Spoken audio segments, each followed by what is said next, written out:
We're going to start out tonight, as I said, in Canada, Ontario, Canada, and we'll talk with Maggie. Hi, Maggie. What do you got for Hi, us? Pastor Andrew. Okay, I have a question.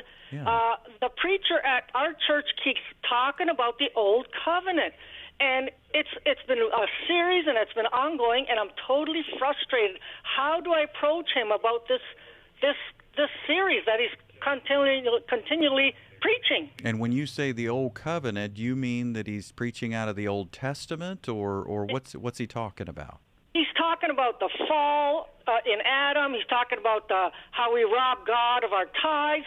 Like, it's been ongoing, and I'm frustrated. I don't know how to approach him. Yeah, I hear you. Okay, well, let's talk about that. I mean, first of all, for folks that are catching up to the problem is that we need to ultimately be talking about the gospel. It's perfectly fine to talk about what Old Testament life was like. It's perfectly fine to talk about what law-based living was like.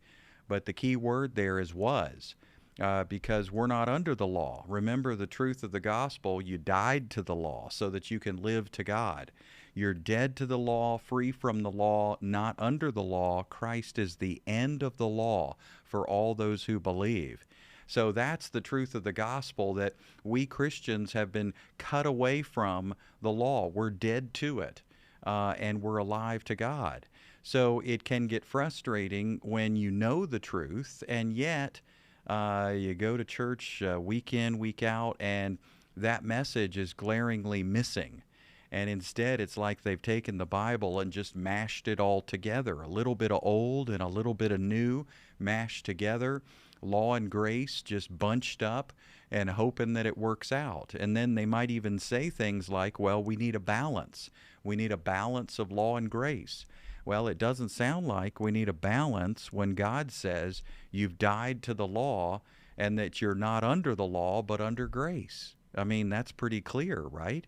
When it says Christ is the end of the law for righteousness to all who believe, that's pretty clear. So, what's up with that? Well, first of all, I would say the number one reason this happens is that pastors, well, some of us, we don't know any better. I mean, we never heard any different. And so we went to school and we studied up and we received a certain amount of information and we put it in our little blue notebook or whatever. And then 5 years later, we stood up to give our first sermon and we pulled out our notebook and we repeated what they told us to say. And so we just kind of go with the flow, never questioning. And words like balance can be really tempting because, I mean, who wouldn't think that a good balance of two things is great? I mean, the law is holy and righteous and good, and God is holy and righteous and good. So why don't we just have a balance of law and grace, and then everything will work out great, right? Well, that's like me saying, hey, let me put just a little bit of poison in your drink. Not too much, but I mean just 1% or something like that, just 1% poison. What does Scripture say about that? A little leaven leavens the whole lump, because then grace is no longer grace. Once you add works to it, once you add law to it, grace is no longer grace. You've poisoned it. And so the gospel, the book of Acts tells us, is the gospel of God's grace. And grace is not a trendy movement. It's not a special focus. It's not a particular emphasis. Grace is the gospel. And that's when the gospel gets radical and controversial and edgy and even offensive. It is an ego assault. It's an assault on the pride of humanity. That's what God's grace is, because God's grace is saying, you can't do it. You can't earn it. You can't achieve it. You can't maintain it or sustain it. God has to do everything. It's a finished work of Christ because you can't finish it. And that is an ego assault. And so, sometimes there's ego involved. Sometimes there's ignorance involved. Sometimes there's control involved. People want to control, and so they reach for the law. They're worried about money. They're worried about finances and budget, and so they reach for tithing as a mandate, and they reach for a certain percentage. Now, the truth is staring us in the face. I mean, you can thumb through uh, Romans, Galatians, Ephesians, Philippians. You can thumb through every New Testament letter, and you're not going to find a single mention of any instruction for New Testament Christians to tithe any percentage. It's not there. And anybody that tells you that it is there, they're making it up. There is no instruction for Christians to tithe in any New Testament letter. Instead, it says, give freely from the heart, not under pressure. So that's the gospel way. That's the way of grace. We get to live by grace and we get to give by grace. Think about it. The gospel doesn't change when you get out your wallet. So our motivation for giving should be the same as our motivation for living. We're inspired by the love and grace of God, by His goodness.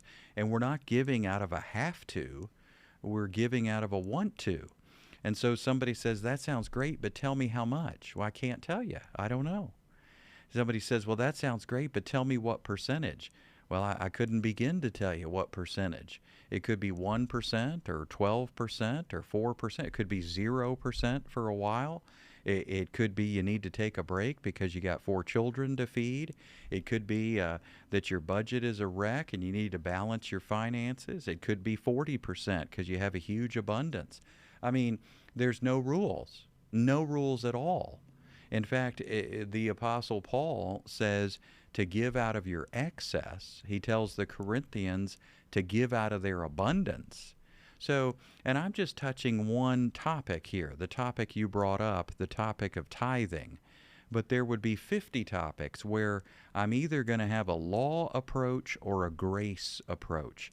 And I get it that it's frustrating, Maggie, for someone to preach Sunday after Sunday this law-based mentality. So how do you approach it? Well, I would say you got to approach it with respect, and you got to approach it with understanding that sometimes people don't know better. Sometimes they've never heard any differently.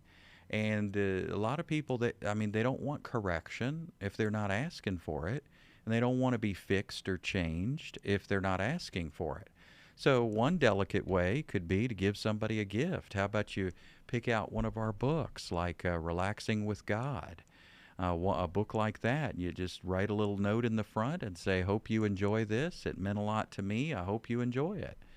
You know, that's a very subtle way of saying, here's something that I think you could benefit from.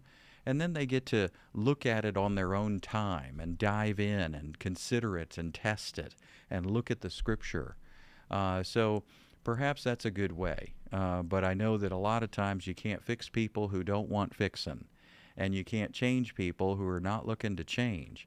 And you can't help people who are not wanting to be helped.